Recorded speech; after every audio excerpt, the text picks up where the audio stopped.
another video. Thanks for tuning in. For those of you who don't know me, my name is Sade. I'm a psychiatric nurse and I'm currently in school becoming a psychiatric mental health nurse practitioner. On my channel, I talk about all things related to nursing, lifestyle, and mental health. So if you like videos like this, be sure to subscribe to my channel. Alright guys, so today's video has been highly requested. It's going to be an update on my NP school journey. A lot of people have been asking me lots of questions and I'm here to keep you guys updated and let you know how it's been going. I believe I started in spring of 2020, so yeah, it's been a little bit over a year, and some of the classes that I've taken so far since starting NP school have been, I go to a Christian university, so I had to take a spiritual class, so I had to take spiritual concept analysis, research and theory of course, advanced pharmacology, bioethics and healthcare policy, advanced pathophysiology, advanced nursing practice, and I'm currently taking advanced health assessment in the lab to match. So typically I only take about 2 classes per semester, but that's full time. These classes are pretty heavy. Psych NP school hasn't been crazy hard, believe it or not. It's been very doable. Throughout the whole first 2 semesters of school, I had 2 jobs. I'm still working full time. I work night shift. And honestly, I didn't have to study that much. I just paid attention in lecture, reviewed notes a little bit, and I passed all my classes with A's or B's easily. But I got hit with a curveball. And I mean, I got knocked out, laid out, hit. And that's kind of why I went on a little YouTube hiatus for 5-6 months, because I just got very overwhelmed. It was during summer school when I took advanced pharmacology along with pathophysiology, and it was in this short, condensed time frame with such heavy material. And I have a professor that's an extreme genius. He deserves to get paid way more than what he does. He actually is an anesthesiologist, but he realized that he liked teaching more than he liked practicing medicine, so now he's became a professor. But that being said, his class was extremely hard. And I almost died 5 times. Yeah, for the first time in my life, I got put on academic probation. And I wasn't failing, but I had a C. And I had to sign a contract saying that on my next test, I'm going to get a certain grade or higher. And I had to sign a contract, meet up with the professor, sign a contract, make a game plan, and say, we're going to meet up twice a week. And this is what I'm going to do better so I can get off of academic probation. And actually, the professor told me that I should drop the class. Because I met up with him and had a talk with him, and I was like, how can I do better in your class? I'm really struggling. Do you have any tips for me? And he asked me these questions. He said, are you working full time? I said, yes. He said, do you have more than 1 job? I said, yes. He said, do you work night shift? I said, yes. And he said, those are all the things I told you not to do. He also asked me, are you taking another class along with my class?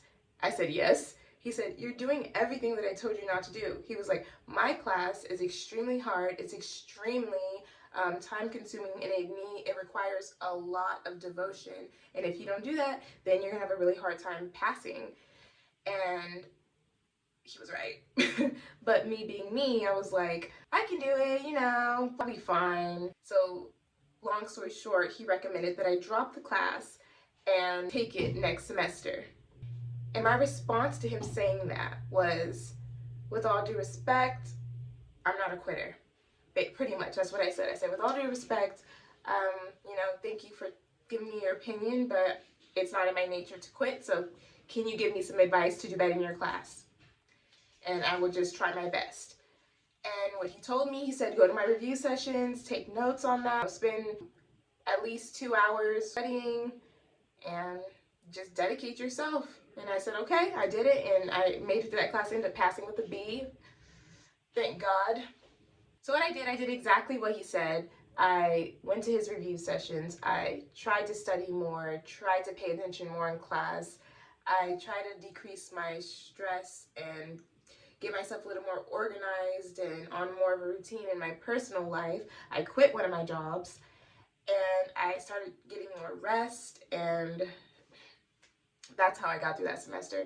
And that's what I recommend for anyone that might be struggling in their NP program or RN program. If you're feeling overwhelmed or like you're about to fail a class and you can't handle it, fix something in your life. Maybe you need to utilize a planner more. Maybe you need to dedicate more time to studying. Maybe you need to cut out some of your work hours. Maybe you need to get more rest, but whatever it is, find whatever it is that is hindering you and fix it immediately, because there's no way that you should have to drop out of school. Don't ever let a professor tell you that you need to drop out of a class if you know in your heart that you can do it. And you can do it.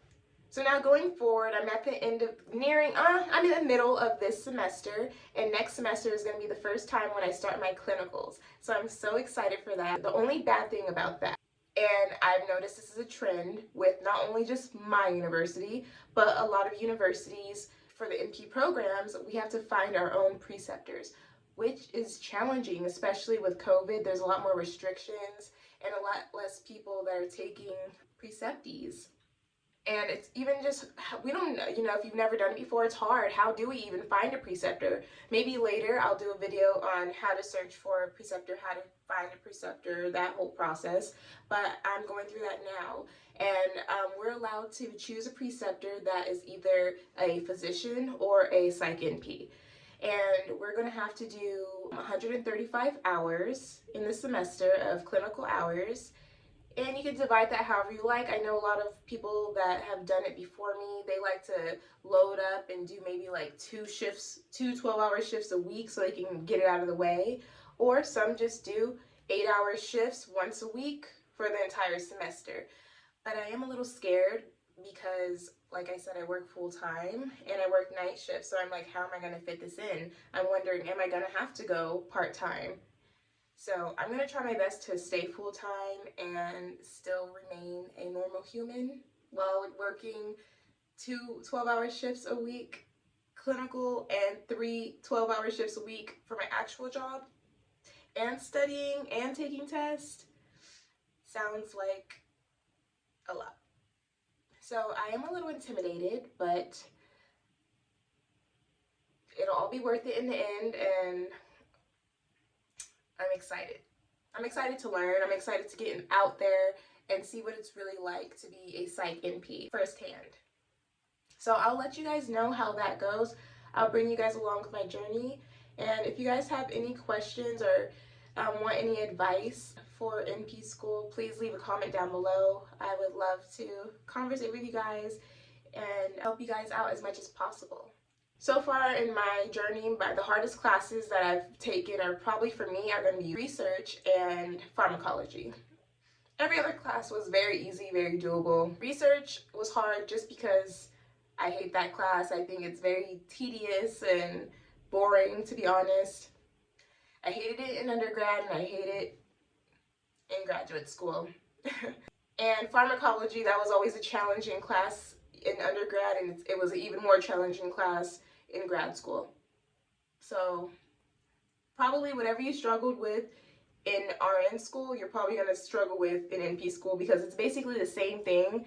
It's just an advanced version that's a little more in-depth and a little more tailored towards the provider.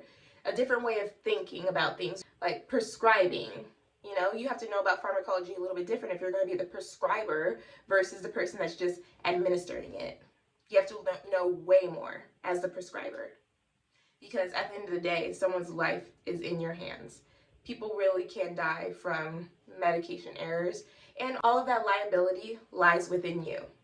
Alright guys, that's all I have for you today. I hope this video was helpful. I hope it answered some of the questions you guys have. If you have any more questions, just leave a comment down below and I'll be sure to answer them. For those of you who are on this journey with me in NP school, I hope you guys are doing well in school. And for those of you who are thinking of applying, I hope this inspires you and lets you know that you can do it. Alright, see you in my next one. Bye.